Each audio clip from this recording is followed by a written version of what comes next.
افغان طالبان کی حمایت کرنے والے پاکستانیوں کو کم از کم ایک دفعہ تاریخ کی کتابوں میں ضرور جھانک لینا چاہیے۔ افغانستان نے پاکستان پر ملٹیپل ٹائمز اٹیک کیے ہیں۔ آپ تاریخ کی کتابوں میں دیکھیں تو سب سے پہلے افغانستان کی گورنمنٹ نے 1949 میں ڈیورن 9 کو لے کر پاکستان پر اٹیک کیا، پاکستان کے سرحدی علاقوں میں۔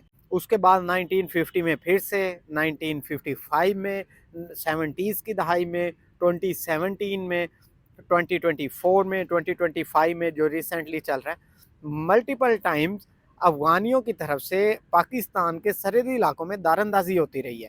ہم ان کی طرف نرم گوشہ رکھنے لگ جاتے ہیں کہ افغان طالبان بڑے اچھے ہیں، بہت اچھے ہیں۔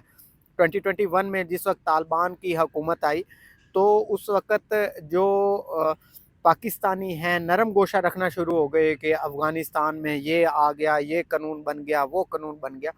اب جو ہے افغانی انہی طالبان نے پاکستان پر اٹیک کیا ہوا ہے، پاکستان کے سرحدی علاقوں میں اٹیک کیا ہوا ہے، اور اب پاکستان کی طرف سے جب ریٹیلیشن ہوئی ہے، پاکستان نے مثبت جواب دیا ہے، کچھ ٹھوس جواب دیا ہے، تو اب وہ لوگ پھر سے انہی طالبان کی، انہی لوگوں کی حمایت کرتے نظر آ رہے ہیں۔